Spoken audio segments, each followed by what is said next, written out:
Hello students, कैसे हैं आप सब लोग। आई होप आप लोगों ने नेशनल इनकम का अच्छे से रिवीजन कर लिया। पूरा का पूरा चैप्टर, सारे के सारे प्रीवियस ईयर क्वेश्चंस, न्यूमेरिकल और आपको मोस्ट इंपोर्टेंट एमसीक्यू भी मैंने कल रात को 9 बजे करा दिया था। आज का जो दिन है ना, बहुत क्रूशियल है। और प्लीज ये मत सोचना कि इको के लास्ट 2 दिन में, इको में लास्ट 1 दिन में, 3 दिन में प्रिपरेशन हो जाएगी। यार वैसी प्रिपरेशन नहीं होगी जिससे क्लास आप खुश होकर एग्जामिनेशन हॉल से बाहर निकलोगे। तो आज से कसम खा लो, जो भी मैं कराऊंगा वो तुम्हें एट एनी कॉस्ट करना है। आज मैं तुम्हें money banking, aggregate demand, aggregate supply, इन दोनों यूनिट्स का रिवीजन, पीवाईक्यू, एमसीक्यू सब कुछ करा दूंगा रात 9 बजे तक। और जिन लोगों ने अभी नेशनल इनकम नहीं देखा है, कवर नहीं किया है, वो लोग नेशनल इनकम को भी कवर कर लेना आज दिन भर में एट एनी कॉस्ट। तो चलते हैं। और मैं तुम्हें जो रिवीजन करा रहा हूँ वो एनसीईआरटी के नोट्स को भी लेके करा रहा हूँ, तो बिल्कुल भी स्किप मत करना रिवीजन सीरीज। जो भी कॉम्प्रिहेंसिव या फिर इवैल्यूएशन बेस्ड क्वेश्चन आएंगे वो सारे इसके अंदर कवर है, कुछ भी नहीं छूटा, कंप्लीट और डिटेल रिवीजन है। तो स्टार्ट करते हैं मनी बैंकिंग में। सबसे पहले मनी से, मनी के अगर मैं इवोल्यूशन की बात करूं, थोड़ा सा बेसिक आइडिया दूं, तो सबसे पहले फिजिकल ऑब्जेक्ट जो था ना वो था मनी।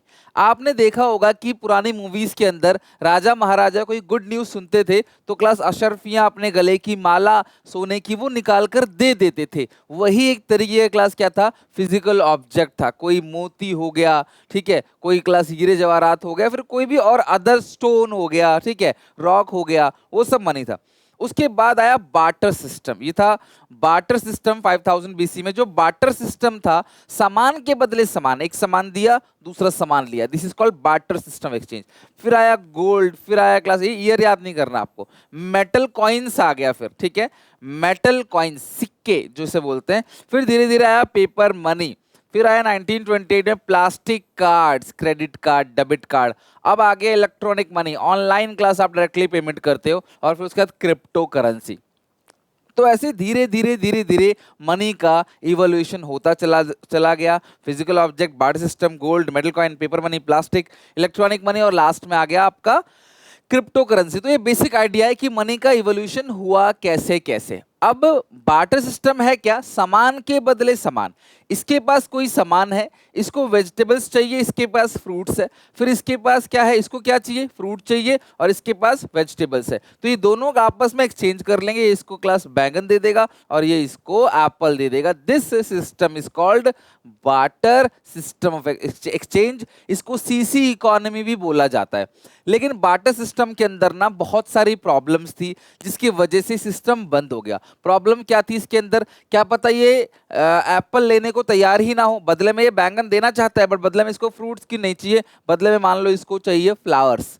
तो अब ये कैसे एक्सचेंज करेगा, एक्सचेंज पॉसिबल नहीं है। एक्सचेंज तभी पॉसिबल होता है जब दोनों इंसान को एक दूसरे की नीड जो है वो पता हो और दोनों इंसान के पास गिवन क्या क्या है वो भी पता हो, यानी कि डबल कोइंसिडेंस ऑफ वांट होगा। जो इसको चाहिए वो इसके पास होना चाहिए, जो इसको चाहिए वो इसके पास होना चाहिए, और दोनों एक्सचेंज करने के लिए रेडी होने चाहिए। अब यहाँ पे एक और प्रॉब्लम, मान लो इसके पास एप्पल है, इसके पास क्या है, मतलब ब्रिंजल है। तो ये अब एक्सचेंज करेंगे कैसे।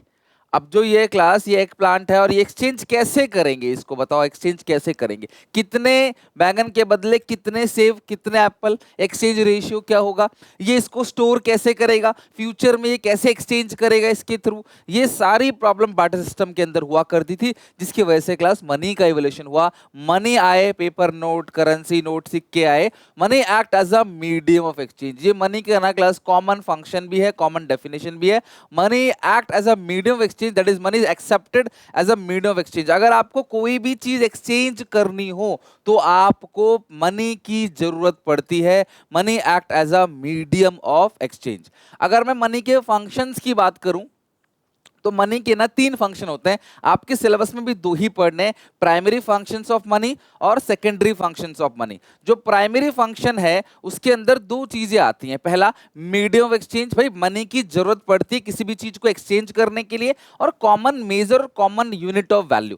आज आप किसी भी चीज की वैल्यू को मनी में मेजर कर सकते हो। आप गाड़ी लेने जाओ, घर लेने जाओ, कोई क्लास पेन लेने जाओ, मोबाइल फोन लेने जाओ, या फिर क्लास आप पेंसिल लेने जाओ, नोटबुक लेने जाओ, बुक्स लेने जाओ, राशन लेने जाओ, फ्रूट लेने जाओ, वेजिटेबल्स लेने जाओ, सबकी वैल्यू कॉमन डिनोमिनेशन में लग जाती है, दैट इज कॉल्ड मनी। ये प्राइमरी फंक्शन है। सेकेंडरी फंक्शन क्या है? Standard of deferred payment, future payment में मनी आपकी हेल्प करता है। आज आपने 50 लाख रुपए उधार लिए, आपको 5 साल 10 साल बाद इसको रिटर्न करना है, तो कितना रिटर्न करोगे, विद कितना इंटरेस्ट रिटर्न करोगे, ये मनी के केस में संभव है, सामान के केस में संभव नहीं है। कोई अनाज उगा रहा है, अनाज स्टोर करके लंबे समय तक रख नहीं सकता, अनाज से फ्यूचर पेमेंट कैसे करेगा वो, राइट। अगला स्टोर ऑफ वैल्यू, आप यहाँ पे स्टोर कर सकते हो मनी को कितने भी सालों तक बैंक के अंदर, लेकिन आपके पास पहले जो बार्टर सिस्टम था उसके अंदर सामान हुआ करता था, लोगों का एसेट, वही सामान की वैल्यू होती थी। वो सामान कब तक स्टोर करोगे? वो सामान देकर दूसरा सामान आपको जल्दी ही खरीदना पड़ेगा, आप स्टोर उसको नहीं कर सकते। So these two are the functions of money. अब जो ये डिटेल में क्लास में लिख दिया है, प्राइमरी फंक्शन मैंने बता दिया, money act a medium of exchange. Exchange means that it can be used to make payment for all transaction of goods and services. It is most essential function of money. Money has quality of general acceptability.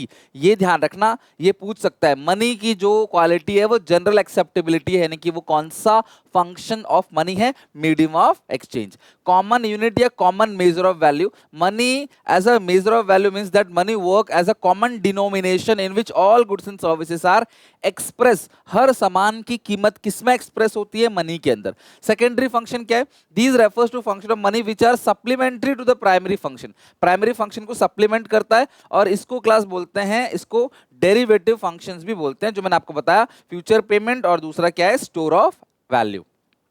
Money supply, most important money chapter के अंदर जो सबसे ज्यादा important है वो है money supply. Money supply होता क्या है? Money supply refers to the stock of money held by public at a particular point of time. तो सबसे पहला है पब्लिक। पब्लिक का मतलब क्या है? जनरल पब्लिक और बिजनेस फर्म्स, ठीक है, वो दोनों पब्लिक के अंदर आते हैं। पर्टिकुलर पॉइंट ऑफ टाइम की वजह से मनी सप्लाई कैसा कॉन्सेप्ट बन जाता है? Stock concept. मैंने आपको स्टॉक और फ्लो बता रखा है नेशनल इनकम में, तो स्टॉक कॉन्सेप्ट होता है मनी सप्लाई। और मनी सप्लाई स्टॉक कॉन्सेप्ट है। मनी सप्लाई के अंदर इंडिविजुअल और बिजनेस फर्म के पास जो पैसा है किसी पर्टिकुलर पॉइंट ऑफ टाइम, अगर मैं आज की डेट की बात करूं कि भाई आज जनता के पास कितना पैसा है आज की डेट पे, this is called money supply. समझिए क्लास बात को। तो 12 मार्च 2025 को जनता के पास कितना पैसा है काउंट करो, बिजनेस फर्म और इंडिविजुअल के पास, उसी को बोलते हैं मनी सप्लाई। ये स्टॉक कॉन्सेप्ट है। और मनी सप्लाई के अंदर क्या क्या इंक्लूड नहीं होता? जो पैसा गवर्नमेंट के पास है, जो पैसा बैंकिंग सिस्टम के पास है, उसको मनी सप्लाई के अंदर हम इंक्लूड नहीं करेंगे, बिकॉज बैंक्स और बैंकिंग सिस्टम और गवर्नमेंट वो मनी की सप्लाई करते हैं, they are called supplier of money.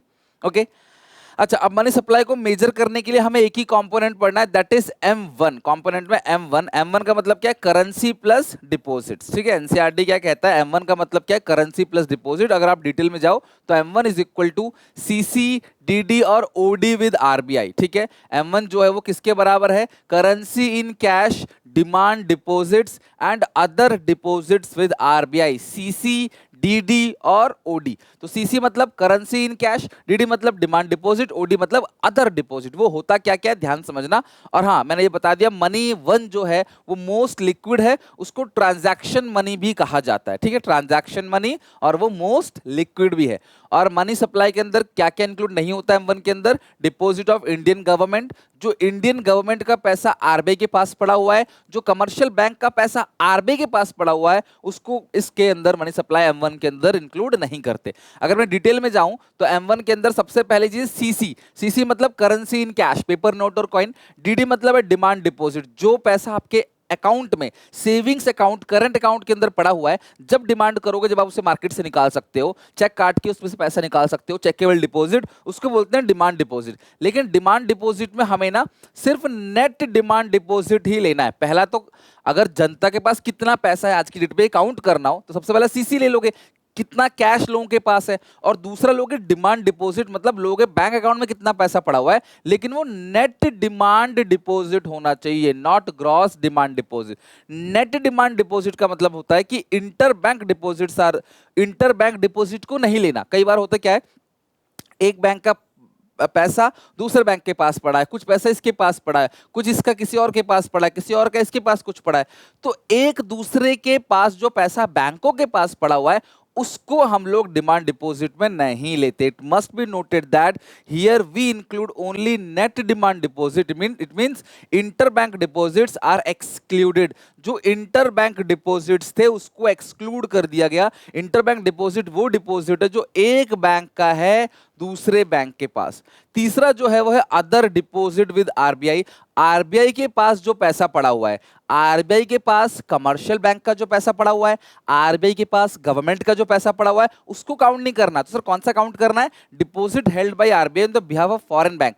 Foreign bank और फॉरेन गवर्नमेंट का जो पैसा पड़ा हुआ है, पहली चीज ये लिखना कमेंट सेक्शन में, अगर आप चाहते हो याद करना, M1 इज मोस्ट इंपोर्टेंट। दूसरा, international financial institution like international monetary fund और वर्ल्ड बैंक, आईएमएफ और वर्ल्ड बैंक का पैसा जो पड़ा है आरबीआई के पास, और demand deposit of NABARD. NABARD का जो पैसा पड़ा है आरबीआई के पास, तीन लोग है, foreign bank, foreign government, IMF, world bank और नाबार्ड। नाबार्ड की स्टैब्लिशमेंट कब हुई थी? इंडियन इको में याद करेंगे, 12 जुलाई 1982। और नाबार्ड की फुल फॉर्म क्या है? National bank for agriculture and rural development. तो इन तीनों इंस्टीट्यूशन का पैसा जो आरबीआई के पास पड़ा हुआ है उसी को हम लोग बोलते हैं अदर डिपॉजिट विद आरबीआई। ना अगर मैं बैंकिंग की बात करूं तो बैंकिंग के अंदर सबसे पहला बैंक्स वो इंस्टीट्यूशन है जो पैसा एक्सेप्ट करते हैं और लोन देते हैं। वो आपके पैसे को सेफ रखते हैं और जब चाहो तो आप बैंक से पैसा निकाल सकते हो। बैंक दो टाइप के होते हैं, obviously commercial bank, central bank, आपने एसबीआई, पीएनबी, ठीक है, कोटक बैंक, बंधन bank, yes bank, ICICI, HDFC, ये सब कमर्शियल बैंक है। और सेंट्रल बैंक हमारी कंट्री का जो है वो पता है आपको, रिजर्व बैंक ऑफ इंडिया।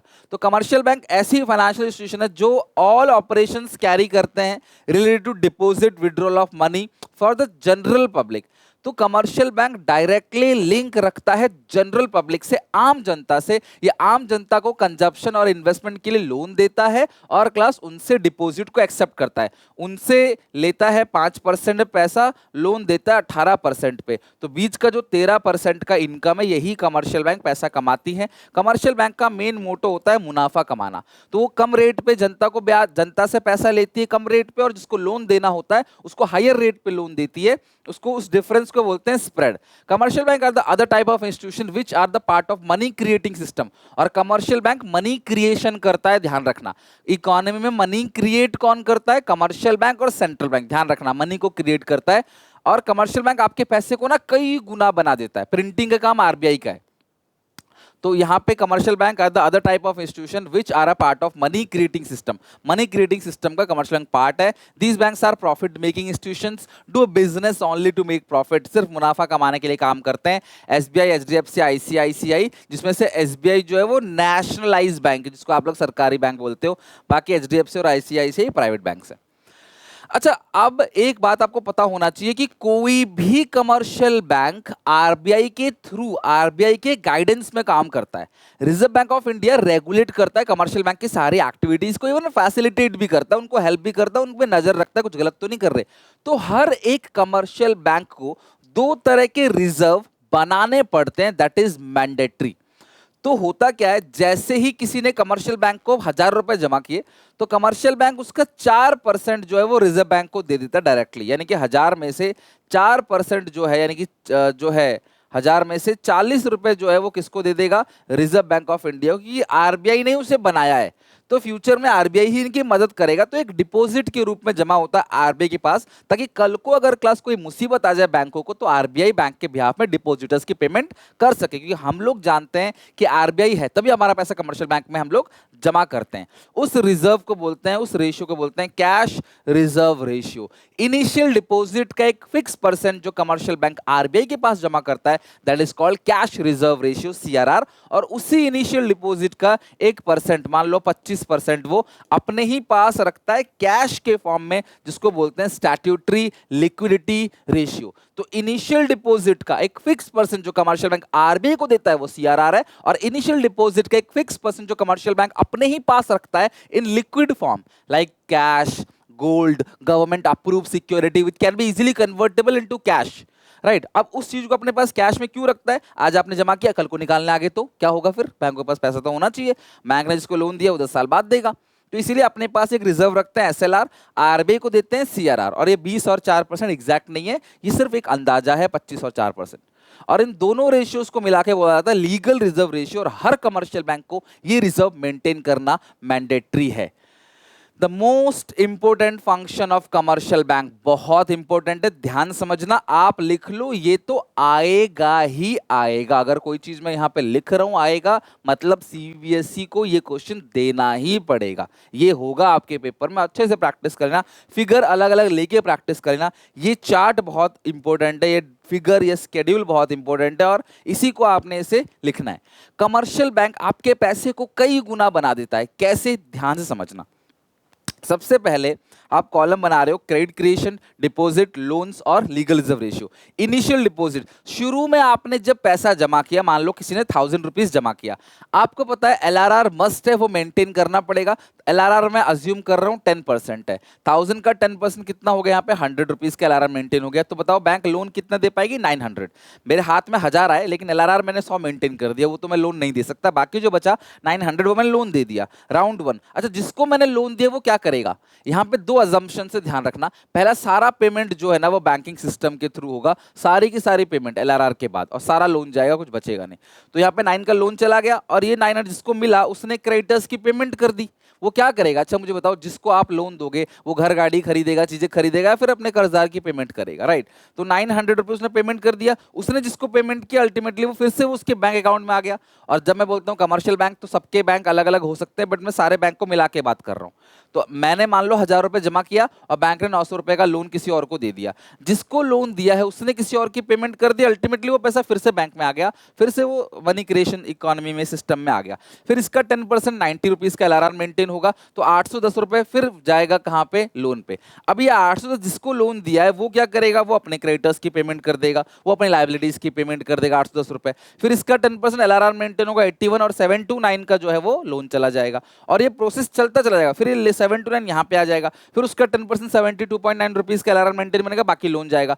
तो बैंक आप ही के 1000 रुपए से देखो कितना सारा अलग अलग लोगों को लोन दे दिया, और ये प्रोसेस चलता रहता है। लास्ट में 1000 का 10,000 हो जाएगा, उसका 10% होगा 1000 और 90% बचेगा 9000। अब इस 10,000 में से ये सारा फिगर घटा दो, जो भी बैलेंस आएगा वो यहाँ लिख दो, 9 में से घटा के बैलेंस यहाँ, 1 में से घटा के बैलेंस यहाँ। This process is called credit creation bye commercial bank, और इसे डिपॉजिट मल्टीप्लायर या मनी मल्टीप्लायर भी कहते हैं। सर ये 1000 का 10,000 कैसे हुआ, यहाँ पे एक फॉर्मूला है डिपॉजिट मल्टीप्लायर और मनी मल्टीप्लायर का, that is 1 upon legal reserve ratio या 1 अपॉन कैश रिजर्व रेशियो। तो यहाँ पे आपको लीगल रिजर्व रेशियो दे रखा है, या फिर कैश दिया होता तो आप कैश भी ले लेते। 1 upon 10 into 100 which is 10 times, यानी कि आपका पैसा बैंक ने 10 गुना कर दिया। 1000 का 10 गुना कितना हो गया, 10,000 हो गया। ये प्रोसेस बहुत लंबा चलता है, आपको सारा नहीं करना।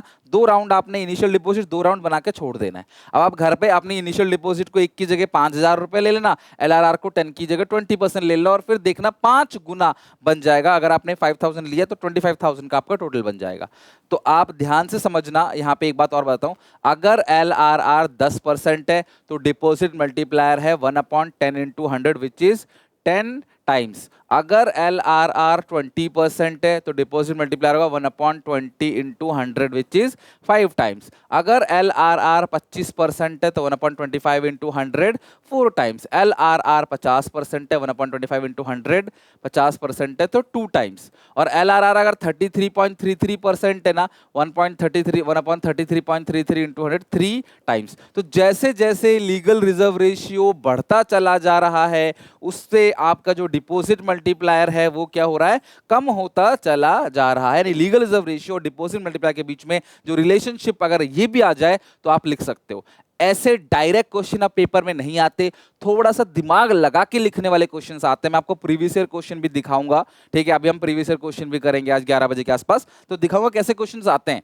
तो आपको डीप अंडरस्टैंडिंग होना बहुत जरूरी है। वो 5 मिनट 10 मिनट की वीडियो में खत्म कर देना, मुझे लगता नहीं उससे फायदा होगा कोई भी, ठीक है। तो आप ये डिटेल आप समझ के चलो कि जैसे जैसे लीगल रिजर्व रेशियो बढ़ेगा, बैंकिंग की लोन देने की कैपेसिटी कम हो जाएगी, तो डिपॉजिट मल्टीप्लायर मनी मल्टीप्लायर क्या हो जाएगा, कम हो जाएगा। अगर मैं आपको एक छोटा सा क्वेश्चन दूं कि इनिशियल डिपॉजिट था 20,000, LRR है 20%, तो आप बताओ टोटल डिपॉजिट कितना होगा। ऐसे न्यूमेरिकल भी आते हैं, आप इसकी प्रैक्टिस करके भी चलना। तो यहाँ पे 20% है तो 1 अपॉन 20 इंटू 100 5 टाइम्स, तो 20,000 का 5 टाइम्स, टोटल डिपॉजिट कितना आ गया, 1 लाख। उसी तरीके से कह सकता है इनिशियल डिपॉजिट 1 लाख है, टोटल डिपॉजिट 4 लाख है, आपको LRR निकालना है कि LRR कितना परसेंट है। तो भाई टोटल डिपॉजिट 4 लाख है, इनिशियल डिपॉजिट 1 लाख है, यानी कि 4 टाइम्स, यानी कि 4 गुना यहाँ पे हो गया। 4 गुना। अब डिपॉजिट मल्टीप्लायर का फॉर्मूला क्या है, 1/LRR इंटू 100, ये कट जाएगा 25, तो LRR आ गया 25%, यानी कि लीगल रिजर्व रेशियो 25% होगा, तभी डिपॉजिट मल्टीप्लायर 4 टाइम्स होगा। इसी तरीके से आपको टोटल डिपॉजिट जो है वो गिवन दे देगा, एलआरआर भी गिवन दे देगा, आपको इनिशियल डिपॉजिट निकालना है। अगर यहाँ पे बोलो इनिशियल डिपॉजिट नहीं है, ठीक है, ये 4 दे रखा है और ये 25% दे रखा है, तो आपको 4 गुना है, तो किसका 4 गुना 4 लाख होगा, तो आंसर आ गया आपका 1 लाख। तो इस तरीके से initial deposit, LRR, total deposit आप कुछ भी कैलकुलेट कर सकते हो। अब इसी चीज को आपने क्या करना है, डेटा में यहाँ पे थ्योरी में लिख लेना है, बस खत्म। और ये टेबल में देखो, रीड करो, बिल्कुल सिंपल तरीके से लिखा है, वीडियो पॉज करो एक बार, इसको रीड करके देखो आप। नेक्स्ट है limits to credit creation of money multiplier, NCERT का नोट है, ध्यान रखना। But there is a limit to money creation by the banks, yes, and this determined by the central bank, RBI. तो ये लिमिट कौन लगाता है, आरबीआई। एलआरआर कौन डिसाइड करता है, RBI. The RBI decide a certain percentage of deposit which every bank must keep the reserve, this is done to ensure that no bank is over lending. आप ज्यादा पैसे उधार मत दो ब्याज कमाने के चक्कर में, this is a legal requirement and is binding on the bank, this is called the required reserve ratio, इसी को बोलते हैं लीगल रिजर्व रेशियो। और रिजर्व रेशियो और कैश रिजर्व रेशियो भी इस चीज को कहा जाता है। Cash reserve ratio is equal to percentage of total deposit which a bank keep as cash reserve with the bank. अब उस रिजर्व के फिर 2 पार्ट होते हैं, सीआरआर और एसएलआर। कुछ अपने पास रखते हैं एसएलआर, कुछ आरबीआई को देते हैं वो CRR. Banks are also required to keep some reserve in liquid form in short term, liquid form में जो रखते हैं उसको बोलते हैं statutory liquidity ratio, this ratio is called statutory liquidity ratio. तो बैंक क्या करते हैं, आरबीआई उन पे लिमिट लगा देती है कि सारा पैसा उधार नहीं दे सकते, आप कुछ पैसा बचा के रखना पड़ेगा, बाकी पैसा आप उधार दो, ठीक है, तो यहां पे एक कमी हो जाती है। अगला है सेंट्रल बैंक। सेंट्रल बैंक हमारी कंट्री का एपेक्स बैंक होता है, जो सोल एजेंसी है नोट छापने वाली। एक का कॉइन, एक का नोट जो है वो कौन इशू करता है, वो क्लास मिनिस्ट्री ऑफ फाइनेंस यानी गवर्नमेंट ऑफ इंडिया इशू करती है। बाकी सारी करेंसीज को प्रिंट कौन करता है, reserve bank of India. Act कब का है, 1934 का, लेकिन स्टैब्लिश कब हुआ था, 1935, एक्ट पास हो गया था 1934 में। हर कंट्री का अपना अपना सेंट्रल बैंक है। पहला बैंक ऑफ इंग्लैंड था, यानी कि इंग्लैंड का बैंक जो था रिजर्व बैंक, फिर अमेरिका का हो गया फेडरल रिजर्व सिस्टम। इसी तरीके से हर कंट्री का अपना अपना एक सेंट्रल बैंक होता है जो कंट्री की पूरी बैंकिंग सिस्टम को मैनेज करता है। इंडिया का जो सेंट्रल बैंक है उसका नाम है रिजर्व बैंक ऑफ इंडिया। उसके ये सारे के सारे फंक्शंस है, जो बच्चे मुंबई में रहते हैं उन्होंने देखा भी होगा, क्लास के हेड ऑफिस मुंबई में ही है इसका। तो पहला फंक्शन क्या है, इशूइंग अथॉरिटी, नोट छापने का इकलौता राइट किसके पास है, सेंट्रल बैंक के पास। बैंकर्स टू द गवर्नमेंट, जो फैसिलिटी कमर्शियल बैंक हमें देती है वही फैसिलिटी सरकार को कौन सा बैंक देती है, रिजर्व बैंक ऑफ इंडिया। ये जो रिजर्व बैंक ऑफ इंडिया ना, बैंकर्स टू गवर्नमेंट, सरकार को सारी बैंकिंग फैसिलिटी देती है, सरकार को एडवाइस करती है, सरकार को फाइनेंशियल हेल्प करती है, सरकार के बिहाफ में फॉरेन करेंसी अपने पास रखती है, सरकार के बिहाफ में जनता को ट्रेजरी बिल्स इशू करती है, जनता को सिक्योरिटीज सेल करती है सरकार के बिहाफ में। Bankers bank and supervisory bank, बैंकों का बैंक है, जो फैसिलिटी जो रिलेशन कमर्शियल बैंक का हमारे साथ है वही रिलेशन इनका जो सेंट्रल बैंक का कमर्शियल बैंक के साथ है। हमें भूख लगी है, हमें पैसों की जरूरत है, हमें दिक्कत है, हम कहाँ जाएंगे, कमर्शियल बैंक के पास। कमर्शियल बैंक को दिक्कत है, वो कहाँ जाएगा, सेंट्रल बैंक के पास। तो हमारा bank commercial bank, commercial bank वो बैंक सेंट्रल बैंक। और सुपरवाइजरी बैंक नजर रखता है, पेनाल्टी लगाता है, अगर सीआरआर एसएलआर मेंटेन नहीं किया तो उनके ऊपर क्लास ये फाइन पेनल्टी भी लगाता है। तो ये कौन सा फंक्शन है, bankers bank and supervisory bank, एक ही फंक्शन है। लैंडर्स टू लास्ट रिजॉर्ट, जब कमर्शियल बैंक को पैसों की जरूरत पड़ती है, मुसीबत आती है, तो आखिरी रास्ता क्या होता है, RBI. Custodian of foreign exchange reserve, जो सेंट्रल बैंक है वो फॉरेन करेंसीज को अपने पास रखता है। जो सेंट्रल बैंक है आरबीआई है, वो फॉरेन करेंसीज को अपने पास रखता है। हर कंट्री की जो फॉरेन करेंसी है वो उनकी कंट्री का जो रिजर्व बैंक ऑफ इंडिया वो रखता है। अगला है क्लियरिंग हाउस फंक्शन, दो बैंकों के बीच में अगर कोई अमाउंट का सेटलमेंट है वो भी कौन करता है, आरबीआई। और अगर कंट्री में इन्फ्लेशन है, डिफ्लेशन है, उसको भी कौन कंट्रोल करेगा, आरबीआई थ्रू इट्स पॉलिसी। बताओ उस पॉलिसी का नाम क्या है, मॉनेटरी पॉलिसी। तो ये सारे के सारे पॉइंट्स हैं, एक बार मैं नोट्स आपको दे दूंगा, प्लीज इसको चेक करना, बहुत इंपॉर्टेंट है। अब ये जो टॉपिक है ना, ये आपको एडीएएस के अंदर भी आपको मिलेगा सेम पॉइंट, यानी कि determination of income and employment में measures to correct excess demand और डेफिशिएंट डिमांड वाला जो चैप्टर है एडीएएस के अंदर, उसके अंदर रिपीटेड है। और ये 100% पेपर में आएगा, सीयूईटी में भी आएगा और 12th में भी। तो बहुत अच्छे से इसको समझना, बिल्कुल लापरवाही मत करना, ठीक है। तो credit creation by central bank, sorry credit control by central bank. जो कमर्शियल बैंक होता है ना वो मुनाफे के लिए काम करता है, वो क्रेडिट को क्रिएट करेगा, लेकिन सेंट्रल बैंक जो है ना वो क्रेडिट को कंट्रोल करेगा। अगर इकोनॉमी के अंदर इन्फ्लेशन है, इन्फ्लेशन क्या होता है, ऐसी सिचुएशन जहां लोग ज्यादा डिमांड कर रहे हैं, सप्लाई कम है, जिसकी वजह से प्राइस बढ़ता है, उसी बढ़ते हुए प्राइस को हम लोग क्या बोलते हैं, इन्फ्लेशन। डिफ्लेशन जहां लोग डिमांड कम कर रहे हैं और सप्लाई ज्यादा है, जिसकी वजह से प्राइस घट रहा है, उसको बोलते हैं डिफ्लेशन। दोनों ही सिचुएशन इकोनॉमी में अच्छी नहीं। इकोनॉमी में अच्छी सिचुएशन होती है इक्विलिब्रियम, डिमांड सप्लाई दोनों बराबर है। बट अगर कंट्री में इन्फ्लेशन है, डिफ्लेशन है, दोनों समस्या की बात है, दोनों प्रॉब्लम वाली कंडीशन है। यहां महंगाई बढ़ रही है, ये भी प्रॉब्लम है, सामान सस्ता हो रहा है, ज्यादा प्रॉब्लम है। सामान सस्ता इसलिए हो रहा है लोग डिमांड नहीं कर रहे। अगर लोग डिमांड नहीं करेंगे किसी चीज की, तो उस चीज को बनाने वाले हजारों लोग जो है, हजारों फैक्ट्री में जो काम कर रहे लोग, वो बेरोजगार हो जाएंगे, वो और ज्यादा दिक्कत देगा आगे चल के।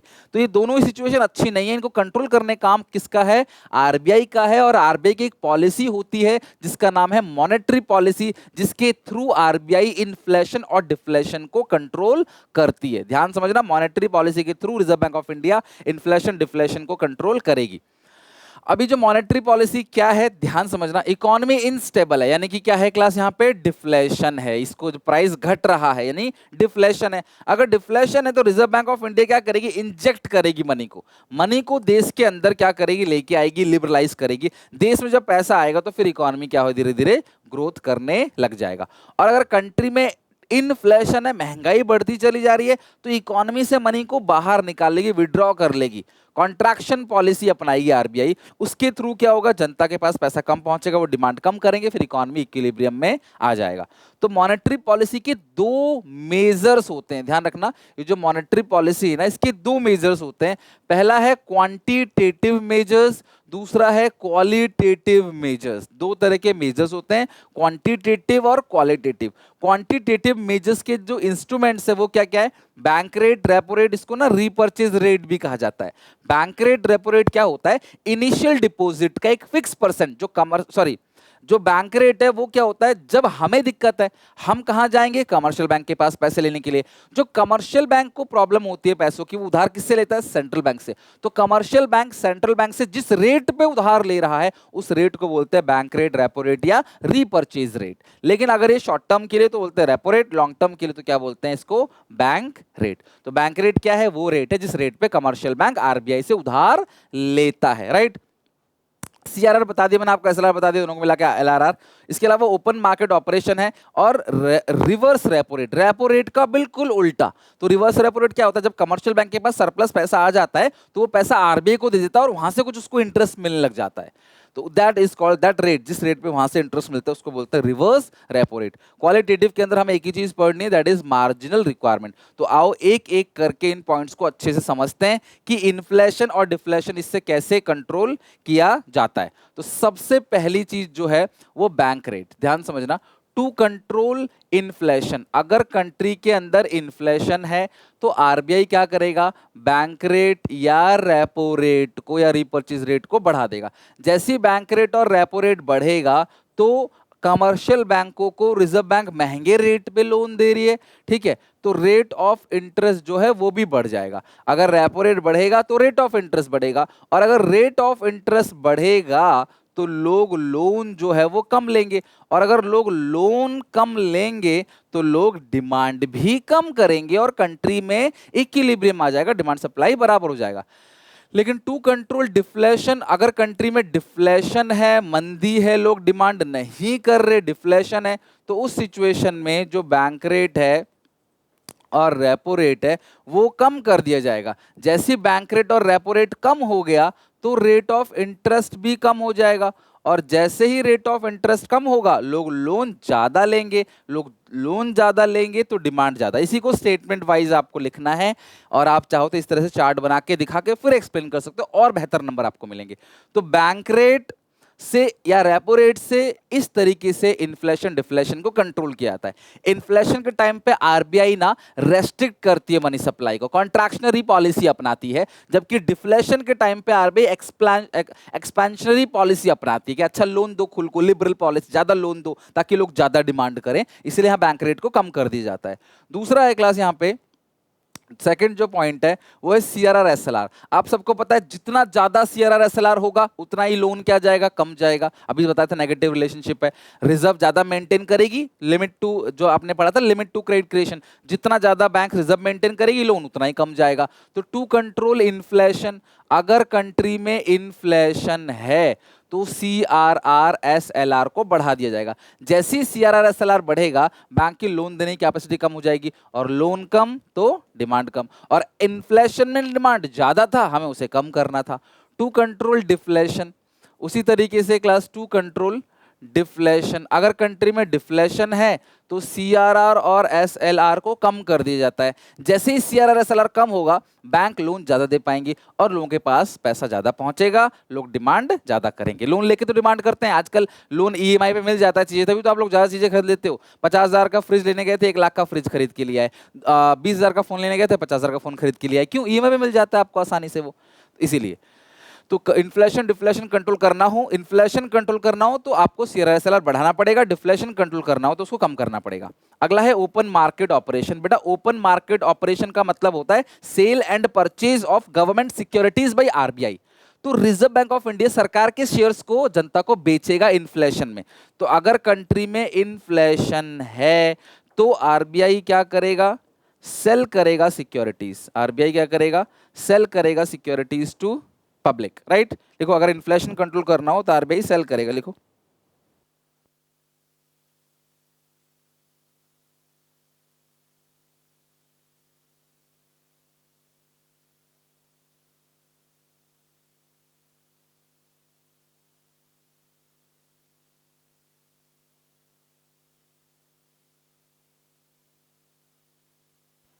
बताओ क्लास। तो अगर कंट्री में ओपन मार्केट ऑपरेशन की बात करें, अगर अगर इन्फ्लेशन कंट्रोल करना हो तो आरबीआई सेल करेगा सिक्योरिटीज पब्लिक को, आरबीआई जनता को सिक्योरिटीज बेचेगा।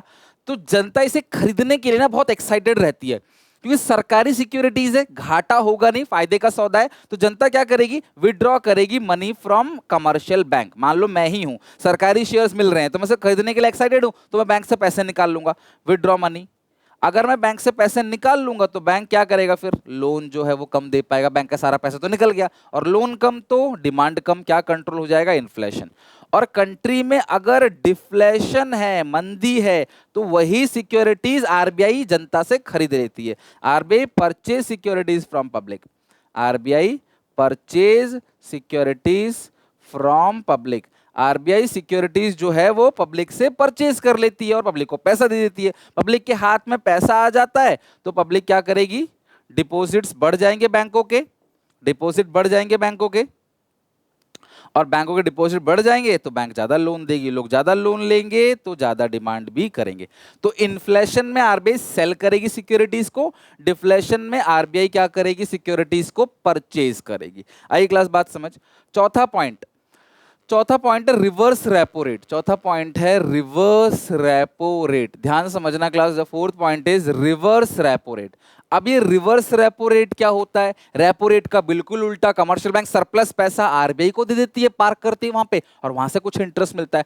अगर कंट्री में इन्फ्लेशन है, टू कंट्रोल इन्फ्लेशन, आरबीआई क्या करेगी? रिवर्स रेपो रेट को बढ़ा देगी, ठीक है। जैसे रिवर्स रेपो रेट बढ़ जाएगा, जैसे रिवर्स रेपो रेट बढ़ेगा तो कमर्शियल बैंक को लगेगा यार आरबीआई तो अच्छा खासा ब्याज दे रही है, तो अपना सारा पैसा आरबीआई को दे देगा, जनता को लोन नहीं देगा, तो लोन कम हो गया, और जनता को जब लोन नहीं मिलेगा तो डिमांड भी कम। तो इस तरीके से इनडायरेक्ट वे में reserve bank of India inflation deflation को कंट्रोल करती है थ्रू रिवर्स रेपो रेट। और टू कंट्रोल डिफ्लेशन, अगर कंट्री में डिफ्लेशन है, मंदी है, तो रिवर्स रेपो रेट को कम कर दिया जाता है। तो आरबीआई कहती है हम तुम्हें ज्यादा इंटरेस्ट नहीं देंगे, तो कमर्शियल बैंक कहता है ठीक है हम जनता को लोन ज्यादा देंगे, जनता से हम लोग कमाएंगे पैसा, क्योंकि उनका प्रॉफिट मोटिव है। जनता को लोन ज्यादा देंगे तो जनता डिमांड ज्यादा करेगी। सिंपल सी बात है, इस तरीके से आरबीआई डिफ्लेशन को कंट्रोल करता है। लास्ट आ गया क्लास यहाँ पे, ये जो आपने देखा यहाँ पे सारे पॉइंट्स हो गया। अगला है मार्जिनल रिक्वायरमेंट। अगर मेरे पास 10 लाख की प्रॉपर्टी है, बैंक मुझे 7 लाख का ही लोन दे रहा है, क्यों? बैंक जो है वो 3 लाख का मार्जिन मेंटेन करता है, ये कल को आप भाग ना जाओ, कल को आप लोन पेमेंट करने से मना ना कर दो, तो बैंक कुछ एक्स्ट्रा मार्जिन रख के चलती है, उसको बोलते हैं marginal requirement. It is the difference between the value of assets mortgage and the amount of loan taken. और टू कंट्रोल इन्फ्लेशन, भाई इन्फ्लेशन में लोन कम देना होता है, आरबीआई इस मार्जिन को बढ़ा देती है। जैसे ये मार्जिन बढ़ेगा लोन जो है कम हो जाएगा, तो मार्जिन बढ़ेगा, मार्जिन बढ़ेगा तो लोन कम हो जाएगा, और लोन कम हो जाएगा तो लोग डिमांड भी कम करेंगे और इन्फ्लेशन कंट्रोल हो जाएगा। इन्फ्लेशन में तो डिमांड कम करवानी होती है ना जनता से, वो डिमांड ज्यादा कर रहे हैं इसीलिए। टू कंट्रोल डिफ्लेशन, जनता को लोन ज्यादा देना होता है, तो आरबीआई क्या करेगी, बैंकों से बोलेगी मार्जिन कम कर दो, 3 की जगह 2 कर दो, तो लोन जाएगा 7 की जगह 8। जैसे ही मार्जिन कम होगा लोन बढ़ जाएगा, और जब लोन लोगों को ज्यादा दिया जाएगा तो वो खर्च भी, डिमांड भी ज्यादा करेंगे। तो इन सारे इंस्ट्रूमेंट से reserve bank of India inflation और डिफ्लेशन को कंट्रोल करता है। मैं फिर से रिपीट कर रहा हूं, इन शॉर्ट 1 मिनट में ध्यान से समझना। अगर कंट्री में इन्फ्लेशन है तो बैंक रेट रेपो रेट को बढ़ा दिया जाता है, डिफ्लेशन में कम कर दिया जाता है। सीआरआर एसएलआर को इन्फ्लेशन में बढ़ा दिया जाएगा, डिफ्लेशन में कम कर दिया जाएगा। ओपन मार्केट ऑपरेशन में इन्फ्लेशन में सेल, डिफ्लेशन में परचेज, रिजर्व रेपो रेट को इन्फ्लेशन में बढ़ा दिया जाएगा, डिफ्लेशन में कम। हर चीज अगर बढ़ रही है तो इन्फ्लेशन कंट्रोल हो रहा है, घट रहा है तो डिफ्लेशन कंट्रोल होता है। ये तो है, मार्जिन रिक्वायरमेंट इन्फ्लेशन में बढ़ा दिया जाता है, डिफ्लेशन में कम। तो इन्फ्लेशन में हर चीज बढ़ेगी और डिफ्लेशन में हर चीज कम होगी। इन्फ्लेशन में ओपन मार्केट ऑपरेशन में सेल होगा, डिफ्लेशन में परचेज होगा। ये सबसे इंपॉर्टेंट फंक्शन है सेंट्रल बैंक का, इसको बोलते हैं क्रेडिट कंट्रोल बाय आरबीआई। और वो किस पॉलिसी से करता है, उस पॉलिसी का नाम है monetary policy, right. That's it. और हमारा ये पूरा का पूरा मनी बैंकिंग का इन डेप्थ, इन डिटेल, अच्छे से रिवीजन जो है वो यहाँ पे हो गया। आई होप आपको अच्छा लगा होगा। इस बेसिस पे पीवाईक्यू बनाते हैं, फिर एमसीक्यू बनाते हैं, फिर शाम को एडीएस खत्म करेंगे, रिवीजन पीवाईक्यू एमसीक्यू। तो यहाँ तक अच्छे से पढ़ के याद करके आना। कोई डाउट कोई दिक्कत तो पूछना कमेंट सेक्शन में। आज से मेहनत करना चालू कर दो 3-4 दिन, ताकि आप होली भी अच्छे से एंजॉय कर सको। तो अभी पढ़ाई कर लो अच्छे से, तो फिर आप होली एंजॉय करना, फिर बाद में एग्जामिनेशन में सारी प्रिपरेशन करा दूंगा अच्छे से, एक भी सिंगल नंबर का बाहर नहीं आएगा एग्जामिनेशन में जो भी मैं पढ़ाऊंगा। तो प्लीज सारी वीडियोस को फॉलो करना, चैनल को सब्सक्राइब करना, बेल आइकन दबा देना। मिलते हैं नेक्स्ट वीडियो में, टेक केयर, बाय बाय।